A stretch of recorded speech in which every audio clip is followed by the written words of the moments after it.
দেখাতে পারিনি, তারা এইটুকু সৌজন্য দেখাতে পারিনি যে মিডিয়ার জন্য একটা কর্ডন করা উচিত, আমাদের জন্য নয়।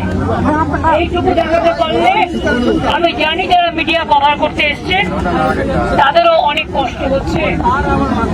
আমি সবাইকে অনুরোধ করবো দয়া করে স্টেজে উঠবেন না। একে তো বর্ষাকাল, স্টেজের কাজ করা যাবে না, আর আমি এখানে বেশিক্ষণ থাকলে স্টেজের কাজও ব্যাহত হবে। একদিকে বৃষ্টি, কি হচ্ছে নাকি প্লিজ আপনাদের কথাটা থামাবেন। আমাদের কর্মীরা তো চুপ করে গেছে, আপনারা একটু চুপ করুন দয়া করে। আমি আপনাদের বলি, ভোটার পারমিশন থাকা সত্ত্বেও আমাদের এই স্টেজ ডেকোরেশন করবার জন্য অনেক দেরি করিয়ে দেওয়া হয়েছে। তা সত্ত্বেও গতকাল লোডশেডিংও করে দেওয়া হয়েছিল। এই প্রচন্ড বর্ষা, রাস্তায় জল জমে আছে, তার মধ্যে কিন্তু আমাদের করতে হচ্ছে কষ্ট করে। আদালতের রায় আমাদের দিয়েছে, তাই পারমিশনটা পাচ্ছি। আমরা আস্তে আস্তে দেখলাম অনেক পলিটিক্যাল পার্টি মিটিং বিভিন্ন মোড়ে মোড়ে হচ্ছে, তাদের পারমিশন দেওয়া যায়, শুধুমাত্র মমতা ব্যানার্জিকে পারমিশন দেওয়া যায় না, আর অল ইন্ডিয়া তৃণমূল কংগ্রেসকে পারমিশন দেওয়া যায় না। এটা কোন ধরনের রাজনীতি? ঝাড়খণ্ড থেকে লোক নিয়ে আসছে বিজেপি, বিহার থেকে লোক উঠছে বিজেপি কংগ্রেসকে দেখানোর জন্য, আর এখানে যারা এসছে তাদের থাকার জায়গা নেই, ট্রেনের টিকিট পায়নি, গাড়ি পায়নি, একটা ধর্মশালাও দেয়নি, সব পালন করে দেওয়া হয়েছে। তবুও তারা এসছে প্রাণের টানে, হৃদয়ের টানে।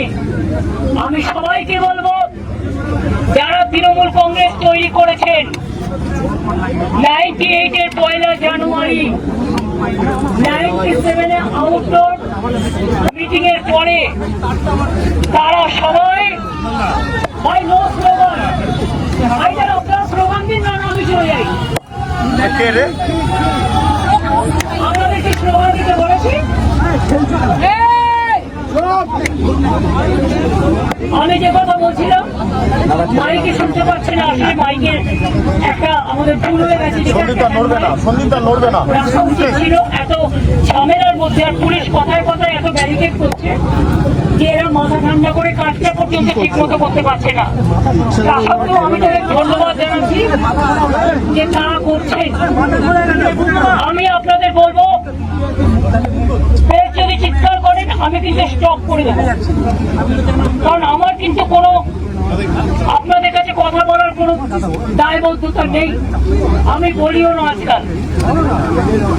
আমি আপনাদের কাছে বলবো, আমরা যারা তৃণমূলটাকে বুকে করে রক্ষা করেছেন এবং এই শহীদ দিবসের দিন বহু রাজনৈতিক দলে, অন্যান্য রাজনৈতিক দলের অনেক কর্মী, অনেক সম্প্রীতি পরায়ণ মানুষ, অনেক সংস্কৃতি পরায়ণ মানুষ, অনেক সাধারণ মানুষ এই দিনটা ধর্মতলায় যেতেন।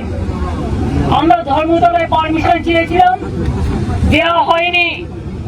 আমরা রেড রোডে চেয়েছিলাম, দেওয়া হয়নি। আমরা মেয়র রোডে চেয়েছিলাম, দেওয়া হয়নি। আমরা ডোরিনা ক্রসিং চেয়েছিলাম, দেওয়া হয়নি। 7 দিন রেড রোড বন্ধ করে জোগাড় প্যান্ডেল করা যায়, সাধারণ মানুষকে যাতায়াত করতে না দিয়ে, আর একদিন যদি আমরা বছরের একটা প্রোগ্রাম, এই প্রোগ্রামটা যা 40 বছর ধরে হয়ে আসছে, যদি পারমিশন পেতাম, কোন মহাভারতটা অশুদ্ধ হতো। এবং পরিষ্কার বলছি, যারা বলছেন না থাকবেন নাম, না থাকবে নিশানা, তাদের বলি এটা গদ্দারদের বলুন, আমাদের বলবেন না।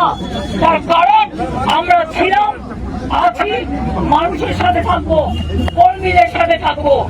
আগামীকাল নতুন করে পথ চলার দিন। আমাদের যাত্রা হলো শুরু। ওগো কর্ণধার, তোমারে করি নমস্কার। বাংলার মামাটি মানুষকে প্রণাম জানিয়ে আগামীকাল বেলা 11টার মধ্যে ঝড় হোক, জল হোক, পুলিশ আটকে দিক, সব অগ্রাহ্য করে জেলায় জেলায় আমাদের নেতাদের থানায় ডিটেন করা হচ্ছে। এই খবরও আমার কাছে এসছে। এইভাবে জোর করে বহিরাগতদের দিয়ে বাংলাকে কলঙ্কিত করবেন না, বাংলাকে কলঙ্কিত করবেন না। বাংলার মানুষ টানে, বাংলার অন্তরের টানে, প্রাণের টানে, মাটির টানে, সেটাকে রক্ষা করুন।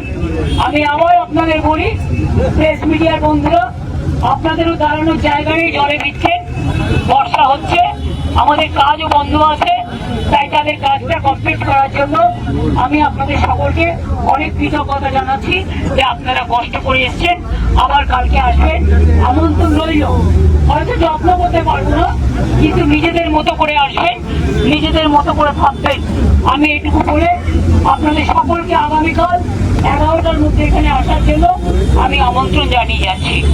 এবার আমি ডেকোরেটরদের অনুরোধ করবো তারা যেন তাদের কাজ শুরু করেন, এবং এখানে কুণাল দোলা থেকে শুরু করে শোভনদা, কুমাইনা, আমার এখানে বৈশা থেকে শুরু করে আমার উপাসনা, আমাদের প্রিয়াঙ্কা থেকে শুরু করে, পাপাই থেকে শুরু করে, ইমামি বাহাদুর থেকে শুরু করে, কৃষ্ণাও থেকে শুরু করে, অনেকে এখানে এসছে, বসেন থেকে শুরু করে, সবাই বিরোধ থেকে শুরু করে, আমি সবাইকে বলবো আপনারা কাজটা দেখে নিন, কোনো যাতে অসুবিধা না হয়।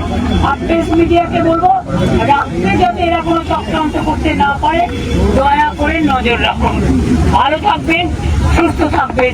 আপনারা যে এতক্ষণ কষ্ট করে দাঁড়িয়েছেন, বিশেষ করে মহিলারা অনেক ধাক্কাও খেয়েছেন, কারণ ছেলেরা লম্বা থাকে, মেয়েদের হাইটের তুলনায় কখনো কখনো একটু শর্ট হয়, তবে আবার মেয়েদের হাইটও ভালো হয়।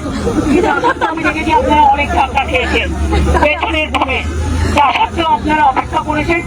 আপনাদের অনেক ধন্যবাদ, অনেক কৃতজ্ঞতা। ভালো থাকবেন, আগামীকাল আবার দেখা হবে। আর আমি এই জায়গাটা ছেড়ে না গেলে এখানে ওরা কাজ শুরু করতে পারবে না, কারণ কর্মীদের আবেগ আপনারা বুঝতেই পারছেন।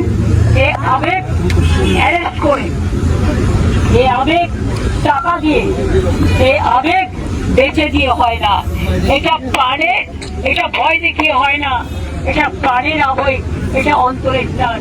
আমি আমার সহকর্মীরা যারা থাকার জায়গা নেই, খাবার জায়গা নেই, দুটো খেতে পারিনি, গেলে টিকিট পাইনি, টিকিট দেওয়া হয়নি, নেই, সবকিছু ত্যাগ করে যারা এসছেন তাদের আমি অনেক ধন্যবাদ, কৃতজ্ঞতা জানাচ্ছি। এবং আগামীকাল যে নেতাই ফোন করুন না কেন, don't care, ignore the culprit, the criminals and the dacoits and the anti-social.